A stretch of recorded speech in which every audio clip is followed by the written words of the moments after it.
ఇవాళ ఏం కొనుక్కోవాలబ్బా? అమ్మా ఏం కూర? బయట నుంచి ఆర్డర్ పెట్టిండ్రా చికెన్ బిర్యానీ తీసుకోపో.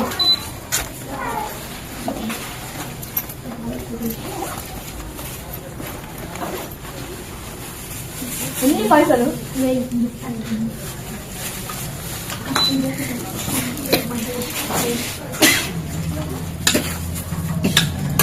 అమ్మ చాలమ్మా, చాలా ఫుడ్ వేస్ట్ చేస్తున్నారు. ఇక్కడ ఈ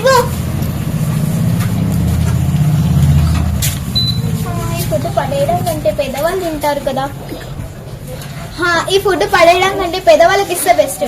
ఇంకెందుకు, అక్కడ స్కై ఫుడ్ స్టేషన్ ఉంది కదా, అక్కడ పెట్టేసి ఎవరైనా తీసుకొని తింటారు.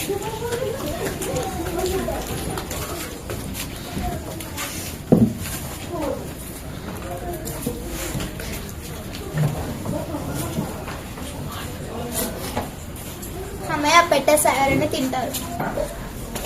కూరగాయలన్నీ పాడైపోయాయి, పెట్టుబాటు కూడా సరిగ్గా రాలేదు. సరేలే మన అదృష్టం బాగాలేదు, నీళ్ళు తాగి బతుకుందాం.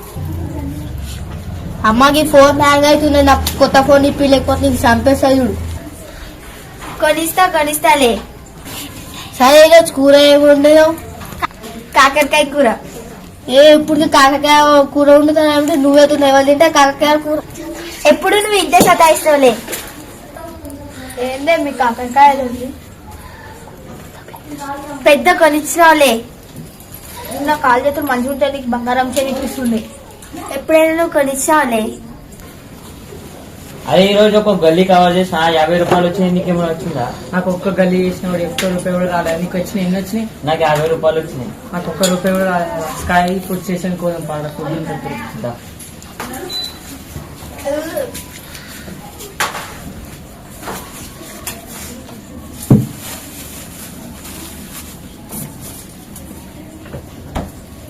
ఫోన్ తిన్నా. ఈరోజు నీళ్ళు తాగి ఎందుకు బతుకుదాం? స్కై ఫుడ్ స్టేషన్ కాడ ఫుడ్ కొనిపిస్తుందా?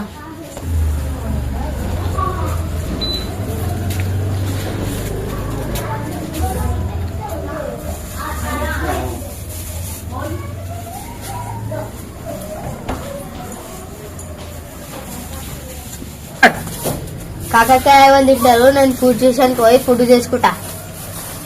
అరే సురేష్, నా అద్భుతంగా ఫుడ్ తీసుకురా, నా పానం ఎంత ఉంది.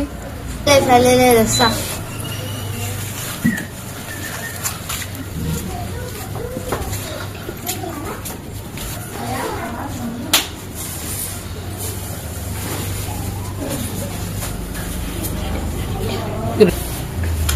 వాటర్ ట్యాంక్ కూడా పెట్టిరా, వాటర్ కూడా తీసుకోవద్దాం.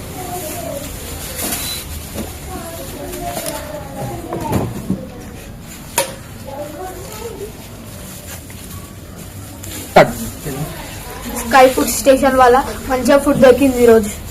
ఫుడ్ కి మంచిగా అబ్బా, ఈ ఫుడ్ మంచిగా ఉంది. స్కై స్టేషన్ కి రోజు తెచ్చుకుంటా. ఈ స్కై ఫుడ్ స్టేషన్ వల్ల కడుపు నిండా అన్నం దొరికింది. స్కై ఫుడ్ స్టేషన్ కి థ్యాంక్ యూ. స్కై ఫుడ్ వల్ల మనం కడుపు నిండా తింటున్నాం. స్కై ఫుడ్ వల్ల రోజు ఇట్లానే ఉండాలి. రేపు మళ్ళీ గలీదారు. ఏం లేదు, ఫుడ్ స్టేషన్ పెట్టాలని అనుకుంటున్నాము. ఊరు చివర గాని ఊరు మధ్యలో గాని ఒక ఫుడ్ స్టేషన్ పెట్టేసి అక్కడ మనకు మిగిలిన ఫుడ్, ఫంక్షన్ లో మిగిలిన ఫుడ్, ఇంట్లో మిగిలిన ఫుడ్, హోటల్స్ లో మిగిలిన ఫుడ్, ఈ రకంగా ఏమైనా మిగిలిన ఫుడ్ మా దగ్గర ఒక స్టేషన్ అని పెట్టడం అనేది జరుగుతుంది. పెట్టేసి అక్కడ ఓవెన్ గాని మరియు ఫ్రిడ్జ్ గాని అక్కడ ఉన్న వాటర్ ఫెసిలిటీ గాని అవంతా స్కై వాళ్ళు చూసుకుంటారు. హైజీనిక్ గా ఫుడ్ చూసుకుంటారు. వాళ్ళు చూసుకున్న తర్వాత ఆ మిగిలిన ఫుడ్ అనేది ఏం చేస్తారంటే, ఎవరికైనా ఇప్పుడు ఫంక్షన్ లో మిగిలిన ఫుడ్ మీరు తెచ్చేసి డైరెక్ట్ గా స్టేషన్ లో పెట్టడం అనేది జరుగుతుంది. మళ్ళా మనం ఇంట్లో ఫుడ్ ఏమైనా మిగిలిన గానీ అక్కడ మన స్టేషన్ లో పెట్టడం అనేది జరుగుతుంది. అయితే దీనివల్ల ఏమవుతుందంటే, పేదోళ్లకు అన్నం లేకున్నా గానీ మనము ఒక ఫుడ్ వాళ్ళకి అరేంజ్ చేయొచ్చు. ఫుడ్ వేస్ట్ అవ్వకుండా పేదోళ్లకు మనము ఫుడ్ ఇచ్చినట్టు అవుతాము. ఈ రకంగా మా యొక్క ఆలోచన ఉంది. దీంట్లో రెడ్ ఇండికేషన్ అంటే ఫుడ్ అక్కడ స్టేషన్ లో అయిపోయినట్టు, గ్రీన్ ఇండికేషన్ అంటే ఫుడ్ అందులో ఉన్నట్టు. ఈ రకంగా ఇండికేషన్ తో ద్వారా మళ్ళా ఒక డిజిటలైజ్ ద్వారా ఒక మంచి ఒక మెసేజ్ ఇవ్వడం అనేది జరుగుతుంది. Thank you.